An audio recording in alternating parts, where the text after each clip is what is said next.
ครับพี่น้องลัดเลาะหายามไส้กุ้งครับผมเมื่อมันดิถือกว่านี่อาบน้ำมันนี่ละ3 มื้อแล้วหมานมาน้อมื่อนี่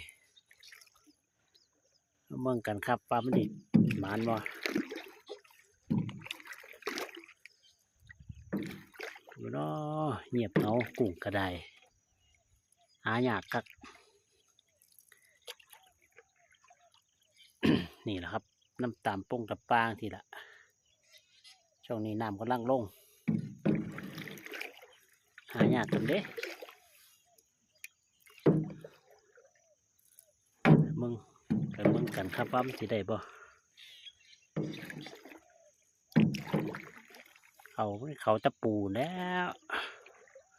กุ้งกระได